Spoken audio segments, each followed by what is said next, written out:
Bonjour à tous, donc je m'appelle David, c'est ma première vidéo sur YouTube, alors soyez un peu indulgents parce que je suis pas vraiment un professionnel. Alors je voulais vous faire cette petite vidéo sur piercing à la langue, sur du stretching. Alors qu'est-ce que c'est? Alors il y a pas énormément de vidéos en fait sur le sujet. Il doit y en avoir une ou deux, je crois, dont une anglaise en fait. Si vous tapez stretching, tongue stretching sur YouTube, vous allez tomber sur elle. Donc elle est un peu originale. Donc elle a fait plusieurs vidéos, mais en anglais. Bon, je m'étais dit, pour les non anglophones, ce serait peut-être pas mal de faire un truc en français. Alors, comment ça se passe? Donc si vous voulez stretcher votre langue, il faut le faire, on va dire, tranquillement. Il faut pas bourriner, il faut pas mettre des gros bijoux, il faut vraiment y aller mollo mollo. Alors, on commence par le piercing à la langue avec du 1,6, donc c'est vraiment c'est tout petit, hein, c'est la première barre qu'on met. Et ensuite, en fait, donc vous élargissez, donc vous stretchez avec des bijoux un peu plus gros. Donc moi, ce que je conseille, en fait, c'est donc au départ, passer par exemple du 1,6 au 2 et d'augmenter en fait tous les millimètres. Et donc de voir comment la langue réagit, parce que c'est vrai que c'est très variable suivant les personnes. Donc aller du 2, 3, 4, 5, 6, en fait, aller de millimètre en millimètre. Et je pense qu'il faut attendre aller au moins dans les 4-5 mois, en fait, avant que la langue soit bien élargie. Arriver sur du 6, là, c'est un peu différent. Parce que donc là, on commence à avoir des diamètres qui sont relativement grands, entre guillemets. Et donc, il faut utiliser ce qu'on appelle des stretchers en anglais, je ne sais pas si c'est vraiment le bon mot, ou des écarteurs. Alors, j'en ai quelques-uns ici. Donc, ça se présente en fait comme ça. Je ne sais pas si on voit bien. Donc, c'est un peu comme les lobes pour les oreilles. Donc, au départ, en fait, donc vous avez ça, en gros, ça correspond à la taille en fait du trou que vous avez. Et là, vous avez en gros 1 millimètre en plus. Et donc vous le passez dans votre trou. Alors il ne faut pas trop bourriner, comme je vous ai dit tout à l'heure. Vous sentez de toute façon, hein, si ça bloque, il faut y aller tranquillement et doucement. Et une fois que vous avez passé en fait l'écarteur, vous essayez de mettre votre bijou de plus gros diamètre, tout en faisant attention à pas ce que ça saigne ou ce genre de choses. Dès que ça fait mal, en fait, je pense qu'il faut il faut pas trop forcer. Moi, c'est un peu mon expérience. Je dirais que sur du piercing normal, avec donc des boules normales, alors ici j'ai plusieurs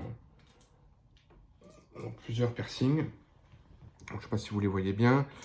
Donc celui-là, je ne sais plus exactement c'est du combien, il est pas très très grand. Donc, vous voyez que la barre est quand même déjà un peu plus grosse. Là, je pense que celui-là, ça doit être du 6 cm de diamètre.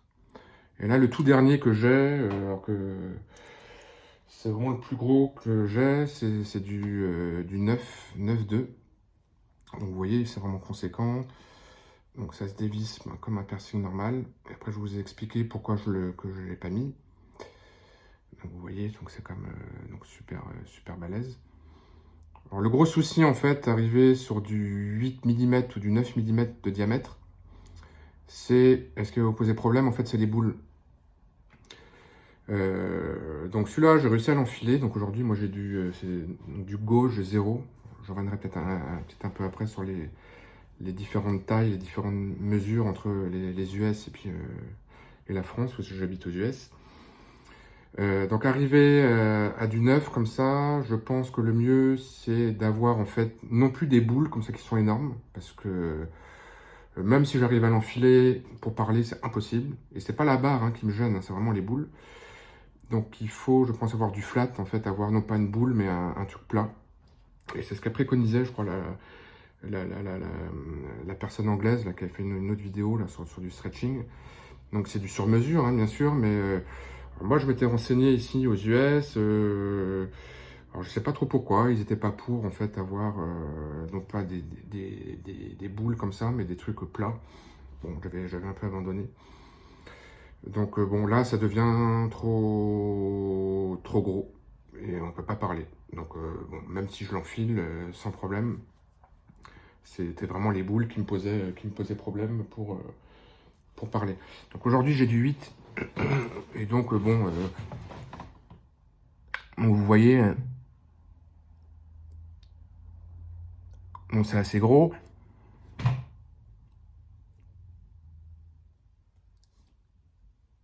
Mais la boule, elle est comme pas énorme, ça me gêne pas du tout pour parler. Et même ma famille, mes collègues, ils ont jamais su que j'en avais, donc c'est mon petit plaisir perso. Et puis ben, voilà. Donc, un petit peu pour résumer, jusqu'au 7-8 mm, ça va. Au-delà, c'est un peu compliqué. Donc, du 9 mm, ça devient vraiment trop gros, ça devient gênant pour parler. Après, bon, ça dépend aussi comment est votre langue, ça dépend aussi de pas mal de choses. Alors peut-être un petit topo sur les tailles, ce que j'expliquais tout à l'heure. C'est que donc en France, donc on est sur du millimètre, donc on commence sur du 1,6.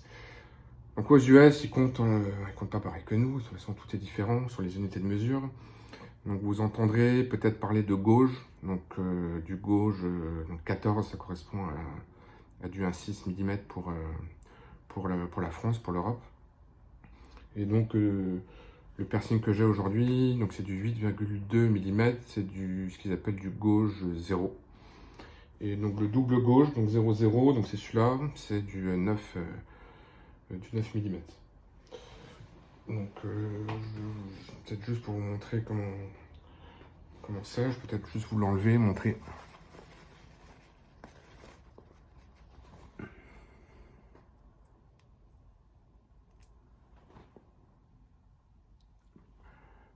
Donc vous voyez, donc bon, il est comme aussi assez conséquent. J'ai comme un beau trou dans la langue. Bon, je me suis lavé les mains, vous inquiétez pas, il faut être comme super clean là-dessus. Et donc je le remets en général sans problème.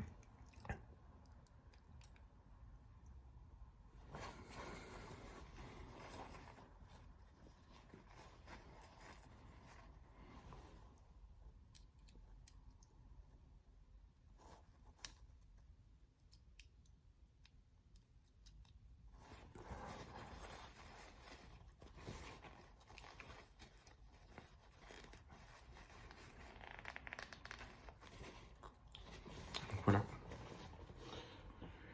Donc je vous montre pas l'autre parce que même si j'arrive à l'enfiler, de toute façon pour parler, c'est pas terrible.